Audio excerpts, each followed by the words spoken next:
Hello, welcome to Lemon Series, where we talk anything and everything entertainment. I'm, of course, the Lemon himself, Zeke Lemon, and this is my review for Rings of Power Season 2, Episode 4. But before we get into that, let's get the housekeeping out of the way, shall we? I'm just leave a like. Comment below, let me know your thoughts on the Rings of Power so far. And, of course, hit that subscribe button as it helps me grow into my YouTube career. I would greatly appreciate it. Now that all out of the way, let's get into the review. So, this is coming out a little bit late, right? I went on vacation this week. I went to go see my sister and my niece, who was just recently born, so... was playing the fun uncle this week. So I did watch the episode when it came out because I am enjoying season 2. If you did not see my review for episodes 1 through 3, I was like, yeah, they took a big step up, and I was actually anticipating this week's episode. So I did watch the episode, but obviously saved the review until I got home.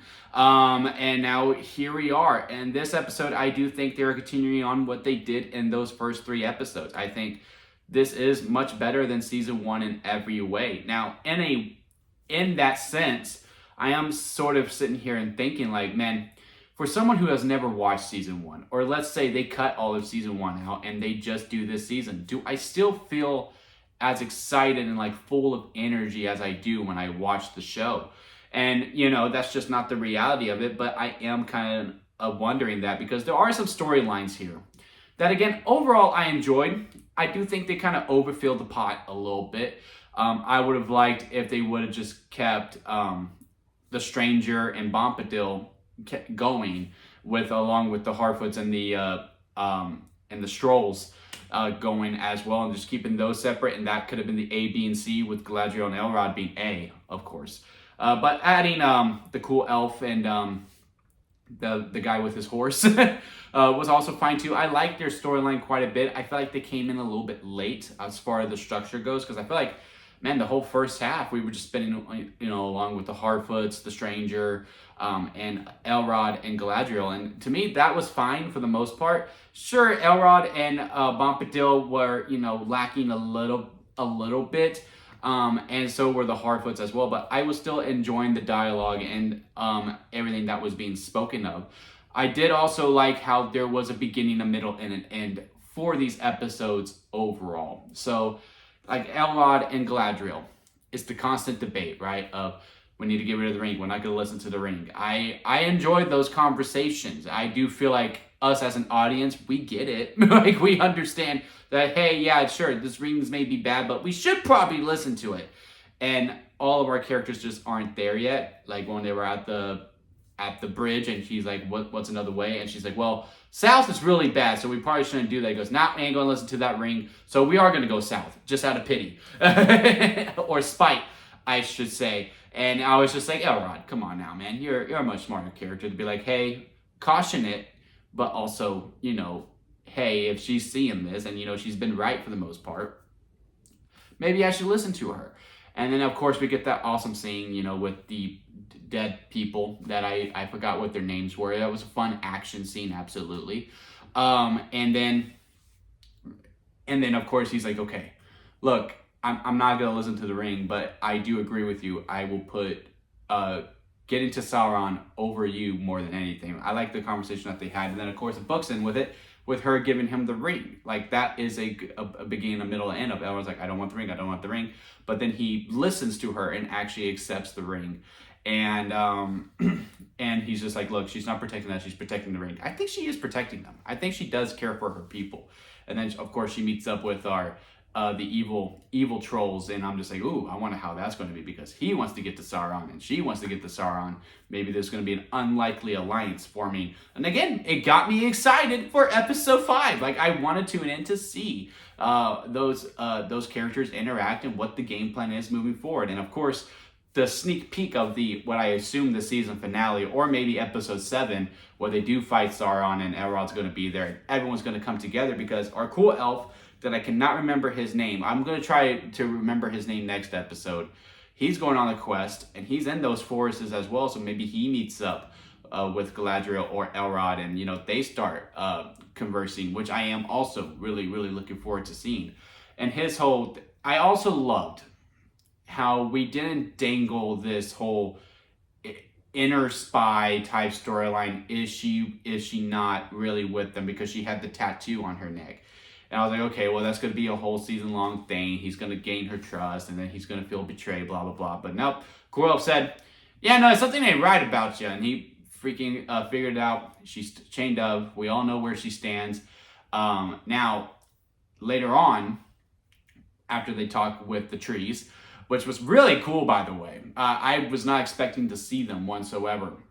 And then, of course, they get the kid back again, beginning, middle, end. What was their storyline? Okay, we need to find the kid, and they did. And again, beginning, middle, and end. And now it's like on to the next one. Okay, I need to keep another promise. I need to get to the trolls. Okay. Well, I have some promises to keep. I'm going to go the other way. Well, we'll see. I don't remember what his promise was, but he's keeping his promise to the trees, and he's like, all right, I got to go find the trolls. All right, cool. And they go their separate ways. And now I assume her ex or her current husband, maybe, comes up and goes, oh my God, I found you. Right as her and the other guy were about to kiss, because like obviously there is a connection between them. But yeah, again, another storyline that I'm like really intrigued to see what is going to happen next. The Hardfoots and the Stranger. The Stranger was a very quick storyline. He found the stars and he was like, okay, there's Bombadil, which I heard he is apparently a character from the books that was cut. I didn't really read the books. I read part of the first one and I just never got around to finishing it, and didn't dislike it, didn't love it. It was just, a book I was reading, and then I just lost my way at some point. At some point, I plan on picking it back up. But yeah, apparently he's in the books, and a lot of people were upset that he wasn't in it. So if he was in it, I hope he did you all justice. I do like the actor in it. He was from Men. He's a phenomenal talent. But it was really quick. He found the star. He goes, "Oh, I was supposed to find you," and then here comes his quest. Like, okay, you got to stop Sauron, and you got to tame the fire, or whatever. Then that was it, because that was what his journey in this episode was to find the answers to that. Now, I assume in the next episode, or maybe episode 6, we probably get to that training and he gets it all done in one episode. That's the downfall of this structure, with it only being 8 and having so many storylines to get through. Because we didn't see Sauron in this episode. We didn't see the Men episode in this one with all the politics. And we have to get back to those. Okay, now which storylines are we just going to take a complete pause on to get to those at? Because you can't do all, 7 storylines at this point in one episode. You just can't. Season 1 showed that. You just can't do that. If this was like 10, or hell, maybe 12 episodes, I feel like you could really breathe with some of these things, because a lot of these things are just getting pushed in really fast. Like Galadriel and Elrond getting the whole team together. I killed about Elrond and I killed about Galadriel. I was like, well, these guys are red shirts. They're gonna die, and I'm not gonna feel anything. And that's exactly what happened. We lost one person. We almost lost 2. When the second guy, when he had the bow in his chest, I was just like, oh no, that guy. Who are you? Now, granted, I'm the last person who should say who are you, because I don't remember some of the actual important characters' names. But still, you catch my drift, right? Like, I want to get to know these people. And again, if we just had a little bit more episodes, maybe 10, I think 10 would probably be the sweet spot where we could see the recruiting process and, having those conversations like, okay, I do feel some attachment to it. I don't need 2 episodes. This whole episode could have just been them recruiting, and then the next episode they could have got to the actual quest on itself. Now, I know what you're saying, like, well, one of our problems with season 1 was a lot of dialogue, so do you really want that? It's like, yeah, no, if it's engaging, I'm all for it. But again, it's just like we are on a quest with these people, and again, they were lost along the way, and I'm just like, okay, kind of expected that. And then, so I expect that with the Strangers or Gandalf's training, that it's going to take 1 episode. He's just going to get it all, and it's going to be okay. And I really do feel like that probably could have been a 2-episode arc. If needed. We could have got through some of it on this one where he's falling, but then, he rises up again.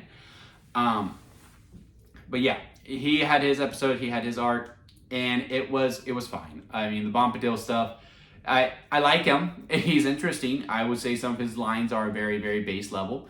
And just, the go happy wise man, if you will. And then the Harfoots with the Strolls, and, what's that going to come of? Because apparently the Strolls were with Poppy's old leader, and he's just like, yeah, no, at some point he just kind of gave up, and now we're just wondering, we don't have a home. I'm pretty sure he is still wondering, and maybe they find the area, because, the walking song is being played, so maybe there is a second life within that. But they do have to meet up at some point. They do care about each other, but I do expect them to stay separate. But overall, again, I still think it's an elevation from the previous season. This isn't my favorite episode of the season. I think maybe 2 was my favorite overall still, but this was still another solid step. Again, I just think we need a little bit more breathing room, a little bit, just a little bit, not a lot. I do think this was the best runtime out of all of them. I didn't feel any dragging whatsoever. I'm very curious to see how these storylines keep progressing. And that is the main thing that this show needs to do until it gets to the finale. And I'll be like, okay, I'm content. But yeah, what did y'all think about it? Leave a comment below. Let me know. If you made it this far, leave a like. I do greatly appreciate it. And hit that subscribe button as it helps me grow into my YouTube career. As you can see now, I need to get ready to put these guys in the state of my mental health for the next 6 months. So until next time, guys, I'll see you here at Lemon Studios.